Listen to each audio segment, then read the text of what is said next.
श्रीमद सद्गुरु सरकार की जय।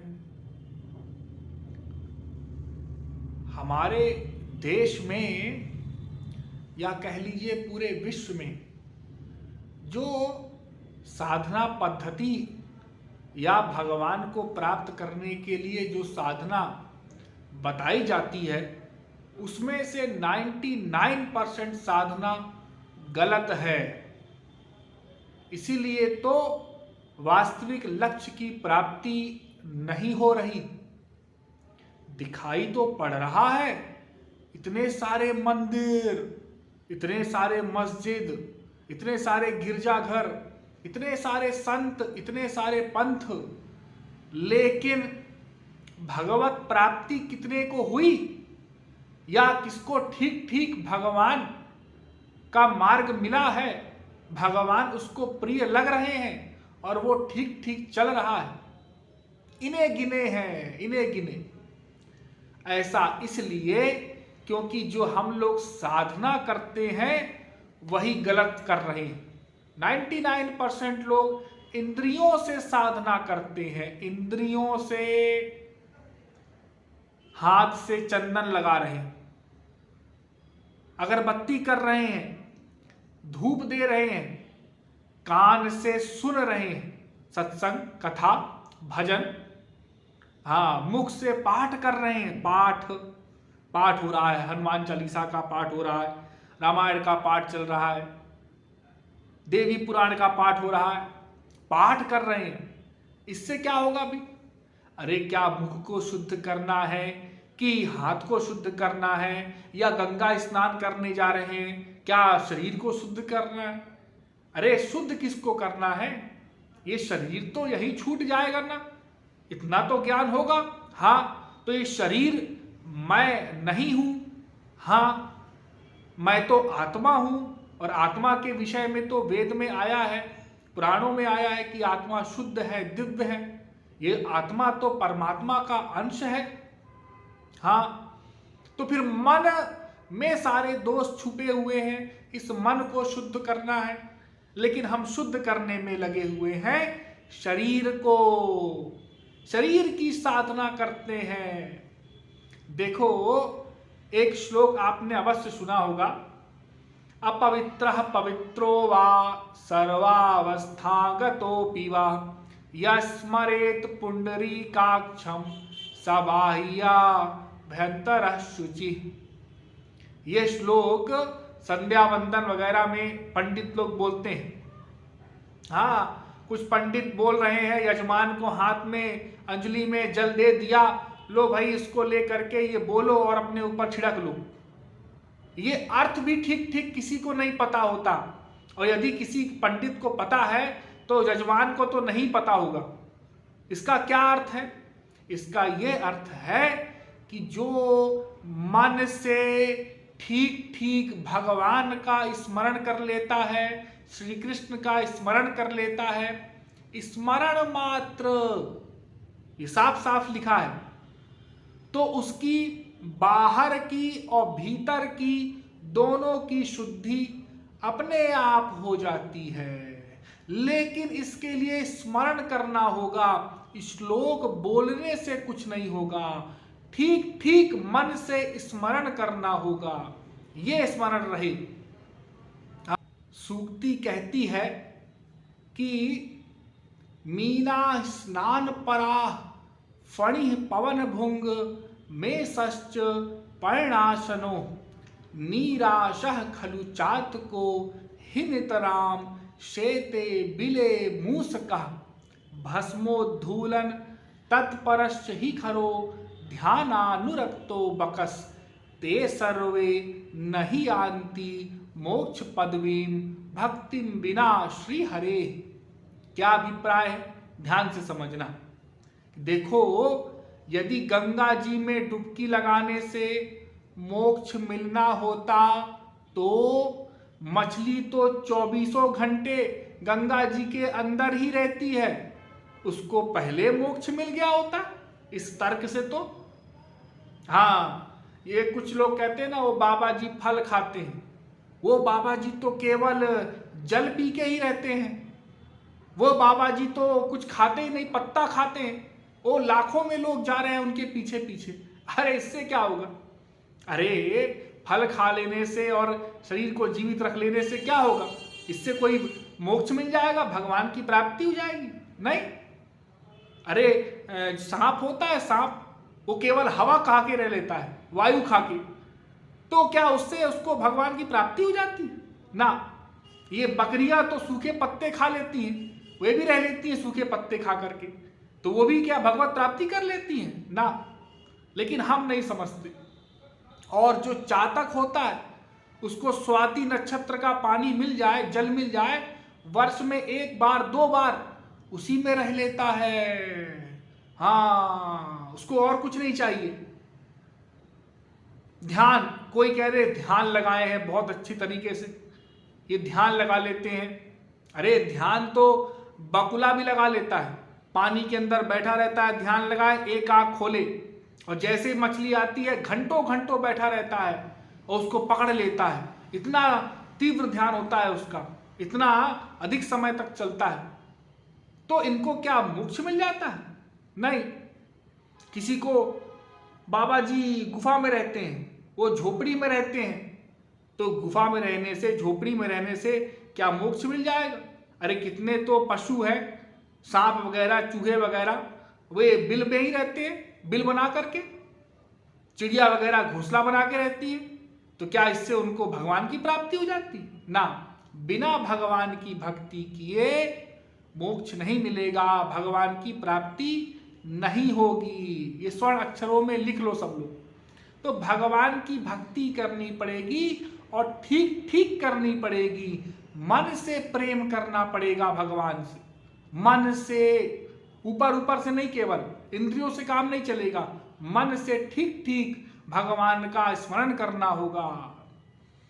संध्या वंदन भद्रमस्तु भवते, भो स्नान तुभ्यं नमो, भो देवाः पितरश्च तर्पण विधौ, नाहं क्षमः क्षम्यताम्, यत्र क्वापि निषद्य यादव कुलो, तंसस्य कंस दिशा, स्मारम स्मारमगम हरामि, मन्ने तदलम मन्ने कि मन्ने न मे। अर्थात क्या अर्थ है कि देखो, एक भक्त कहता है कि ठंड बहुत अधिक पड़ रही है, मैं सुबह सुबह उठ करके स्नान नहीं करता, अरे बीमार पड़ जाऊंगा। 4 बजे उठ करके कौन स्नान करे, कौन नहाए धोए। मैं ये श्राद्ध वगैरह, तर्पण वगैरह भी नहीं करता अपने पूर्वजों का, बाप के बाप के बाप के बाप का, मैं कुछ नहीं करता। मैं तो केवल और केवल श्री कृष्ण का स्मरण करता हूं, श्री कृष्ण की भक्ति करता हूं बस, और ये सब नहीं करता। मन से भगवान से प्रेम करता हूं। देखो ब्रज गोपियों ने क्या किया, केवल और केवल मन से भगवान से प्रेम कर लिया बस, और कुछ नहीं, केवल भगवान से प्रेम किया।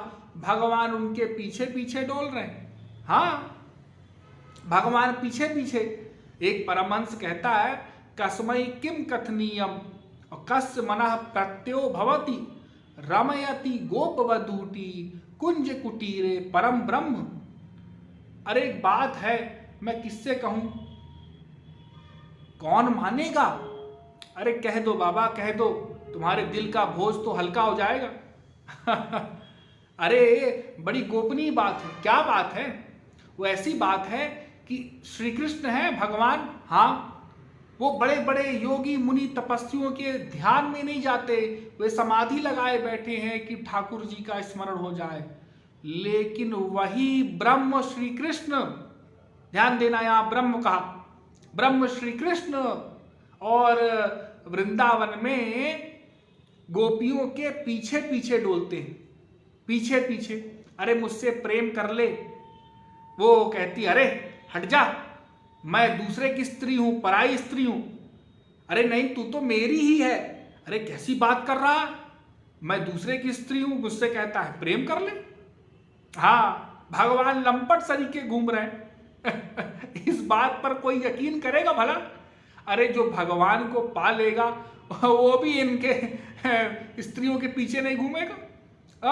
भगवान के विषय में, जिनके विषय में वेद पुराण सब कहते हैं, छांदोग्योपनिषद कह रहा है, आत्मरतिरात्मक्रीण आत्ममिथुन आत्मानंद सस्वराट भवति तस्य सर्वेषु लोकेषु कामचारो भवति। वो तो आत्माराम है, परम काम पूर्ण निष्काम ब्रह्म, अपनी आत्मा में रमण करने वाले, उनको भला किसी की क्या आवश्यकता। लेकिन वो ब्रज गोपियों के पीछे पीछे घूम रहे हैं। तो भगवान की ऐसी लीला, भगवान का ऐसा प्रेम प्राप्त करने के लिए, ये गोपनीय प्रेम प्राप्त करने के लिए हमको भी भगवान से उतना ही प्रेम करना होगा, ठीक ठीक प्रेम करना होगा, हृदय से प्रेम करना होगा। हृदय पिघलना चाहिए भगवान के प्रेम में, तो भगवान आपके साथ ही रहेंगे। आपके प्रतिक्षण के आइडियाज तो बैठ के नोट ही करते हैं और भगवान भक्त पर और अधिक कृपा कर देते हैं। जो जैसा भक्त होता है उसके ऊपर वैसी कृपा होती। तो हमको ठीक ठीक साधना करनी होगी। ये तो बहुत आगे की अवस्था हो गई। अभी तो हम ठीक ठीक साधना भक्ति भी नहीं जानते, और यदि जानते हैं तो उसका अभ्यास नहीं करते, अभ्यास में कमी है। तो अभ्यास भी ठीक ठीक करना पड़ेगा, भगवान से ठीक ठीक प्रेम करना होगा, भगवान से, गुरु से, हाँ, अनन्य भक्ति होना चाहिए, अनन्य शरणागति होनी चाहिए। केवल और केवल भगवान और उनके जनों से हम प्रेम करें बस।